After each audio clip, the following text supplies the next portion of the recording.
Hello Philippines and hello world! Muli nagbabalik ang PBB Workmates Edition. Kahapon ay nalaman natin kung sino-sino ang ating mga bagong workmates with strong personalities and wit, nag-uumapaw ang energy nilang lahat. Kaya halina at mas kilalanin pa natin sila. My name is Jewel, ang GG well played ng Pila Laguna. Bilang isang baguhang radtech, hindi ako magpapatalo sa mga task na ibibigay sa akin ni Kuya. Ako nga pala si Nikolai, ang kolokoy boy ng Pakid. Ang speed ko ay mas mabilis pa sa intensifying screen pagdating sa mga task, kaya watch out for me. The name is Jana, ang dyan ka lang magaling ng San Pablo. Sisigaruduhin kong walang white light leakage ang darkroom kapag ako ang humawak. I'ma seal that. Ako si Andre, ang palaging walang masay ng tanawan. QA/QC, that's so easy. Alam ko lahat ng procedures like the back of my hand. At ako si Mikay, ang maarting-arty ng San Pablo. I don't like dirty and sloopy work dahil wala nang mas aarty pa kaysa sa akin. Kung ako sa'yo, ayusin mo ang trabaho mo. Talagang stark and striking ang personalities ng ating mga workmates sa edisyong ito. Pero maraming mga bagay na nangyari dahil pagpasok pa lang mga workmates ay binigyan na agad sila ng mga tasks ni Kuya. Panoorin natin ang mga nakaraang kaganapan. Ang nakaraan sa PBB Workmates Edition. Kayong lahat ay binibigyan ko ng QC tasks at dapat magawa niyo ito ng tama ngayong linggo. Ang bawat isa ay may pagkakataon na bumunot sa kahon na naglalaman ng mga papel.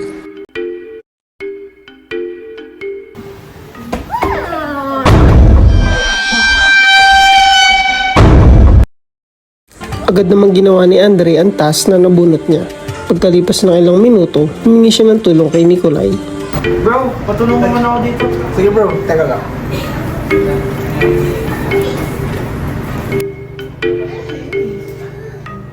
Kuya, sinigurado ko talaga lahat ng steps. Dapat lahat tama, kasi perfectionist ako eh. In-ensure ko na kompleto ang steps. Kuya, ang first step po, dapat i-stir ang processing chemical at the start of the day. Second po is yung paddles, dapat ma-identify kung alin ang para sa fixer at alin ang sa developer. Next po, yung dapat covered ang processing chemicals when not in use. At ang panghuli po, kuya, I always check the level of processing solutions on each tanks. Sa water supply naman, kuya, ganito ang ginawa ko. Chinek ko kung adequate ba yung supply ng fresh water. Nag-provide din ako ng running water for rinsing and washing films. Plus po, chinek ko rin kung may baraba sa processing tanks. Kaso kuya, hindi ko nagustuhan ng mga biro ni Nikolai pagkatapos ko mag-ayos ng processing solutions. Jana! Saan kayo nalagay itong mga to?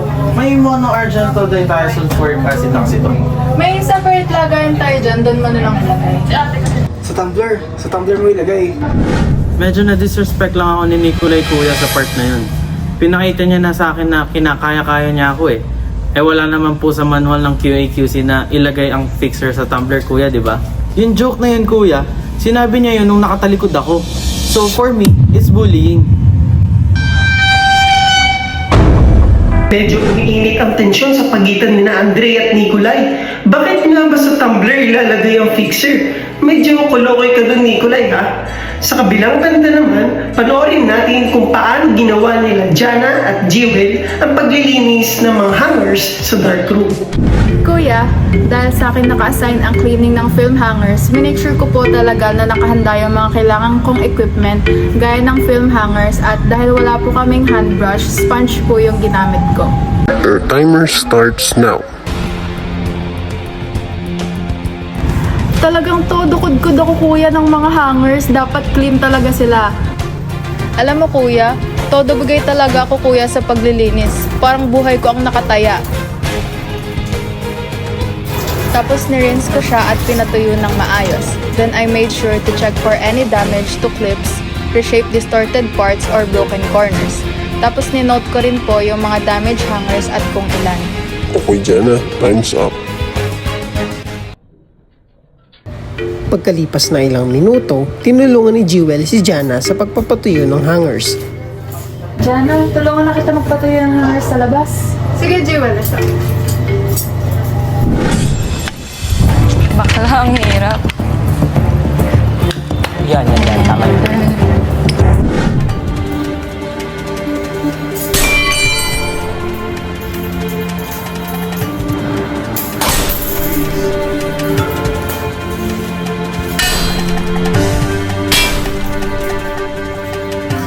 Ay, wala mo ginagawa mo. Ba't mo hinahagis yan? Kailangan to para sa immunity task. Kailangan i-shoot yung hanger doon. Anong immunity task? Sa immunity task. Kaya kailangan ko ilagay yung hanger doon. Tigil mo yan. Kaya kuya, di ko pa talaga maintindihan si Jewel kung bakit kailangan niya pang ihagis ang mga hangers para daw sa immunity task. Huh? It doesn't make sense. Wala yan sa QC protocols natin, kuya. Madidistort na naman yung mga hangers. Kailangan ko na naman siyang i-reshape. Jewel, baka naman masira mga hangers. Lagot ka kay kuya na.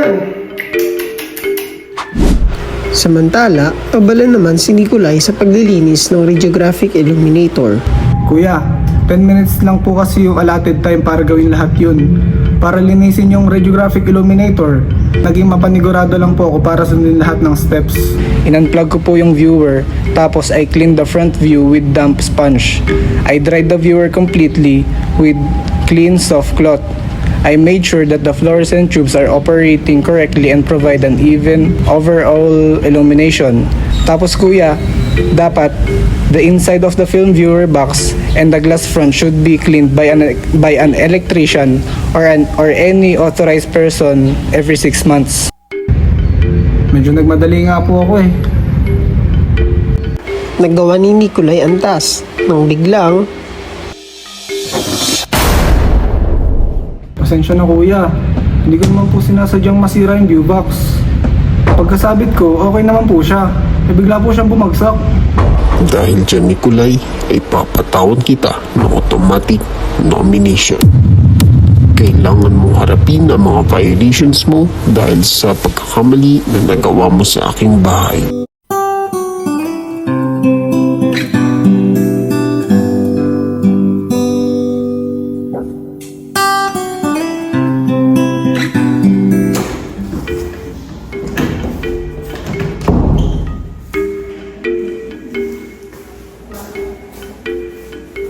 Oh, be, parang malungkot ka. Hindi naman sinasadya yun eh. Mahula na talaga yung pinagsasabitan ng negatos ko.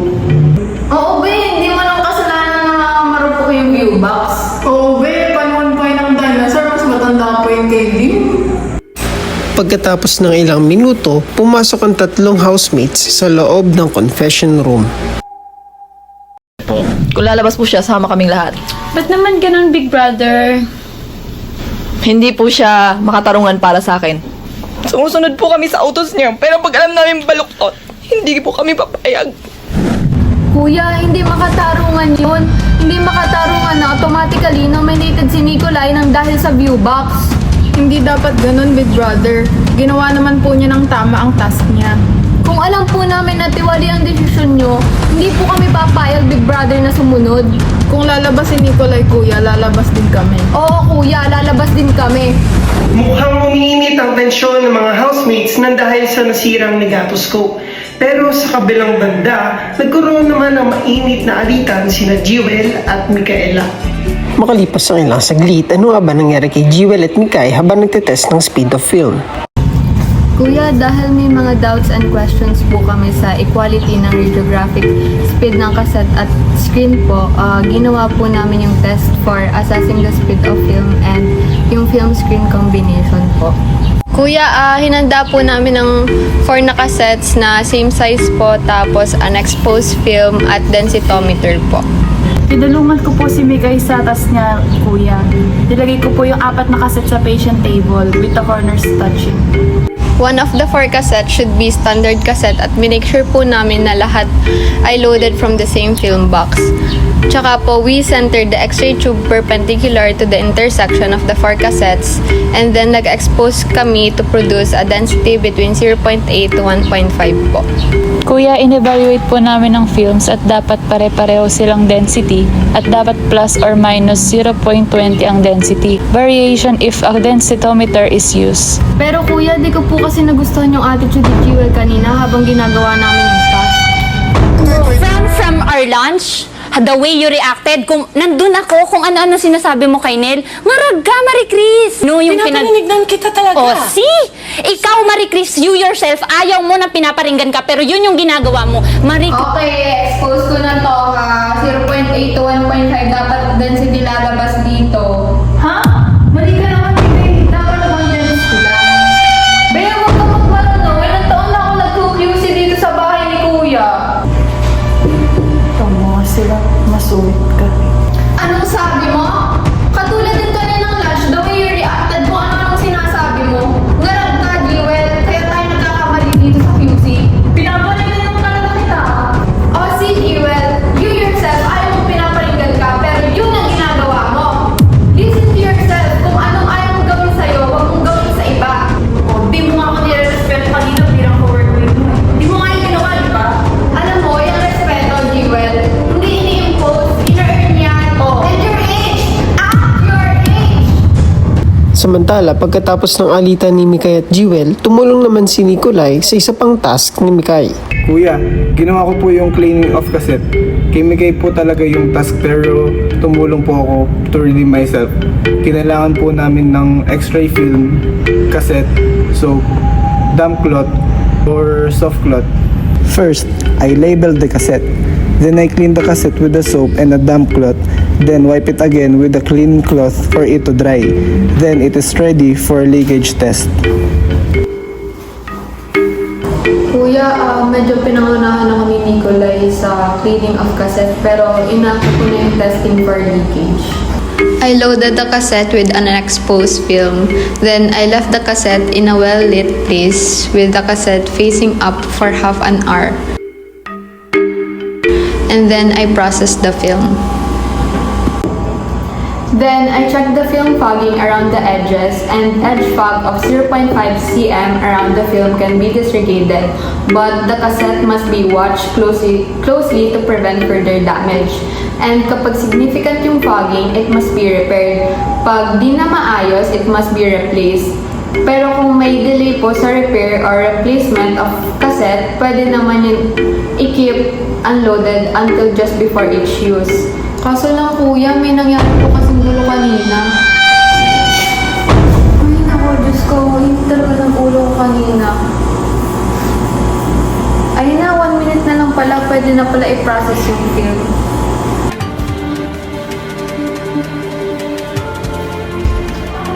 Wag! Umawakan! Sorry, pero ilayo mo yung ika. Ang pinapagalitan ko talaga si Bianca. Ka-OA! Liit-liit na bagay. Naging leader din naman kayo. Sorry kung natapakan yung pagka-love team nyo. Ay, sorry, time na kasi, 30 minutes has elapsed. Ate, ang sa akin lang, sigurado ako sa sarili ko na maayos yung work ko.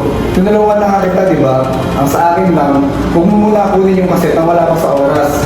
29 minutes and 58 seconds pa lang sa timer ko. Hindi ko naman sinasadya, sorry na. Naiintindihan ko naman eh.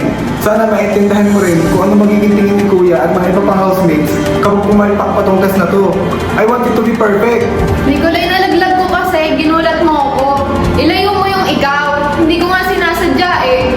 Paulit-ulit na lang. Hindi ko magets kung bakit ikaw pa yung mas galit. Eh, nagulat lang ako sa'yo. Oo eh. Asa ka, oo eh. Nagtetas din naman kayo ng kaset. Sorry kung naapakan ko kaset mo.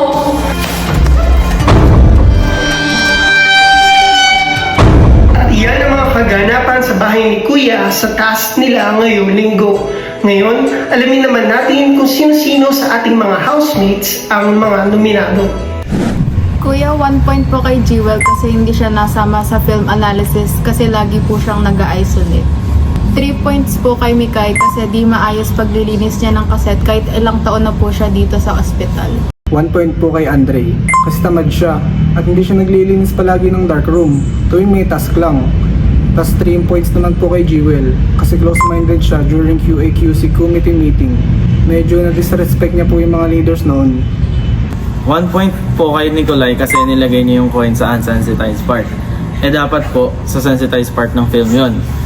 3 points naman po kay Jewel kasi hindi siya marunong mag-identify ng paddle ng fixer at developer. Kaya laging nako-contaminate chemical namin. 1 point po kay Andre kasi hindi niya po sinarahan yung door during the white light fogging test po. And then 3 points naman po kay Jana dahil mali-mali po yung report na nilagay niya sa QAQC po. 1 point po kay Nicolay. Hindi ko naman po sinasadya kasi ginulat niya lang ako. Napaka-OA. Tapos, 3 points naman po kay Jewel kasi in-expose niya yung film na luma. Dapat fresh or bago na film yung gamit. Just like me.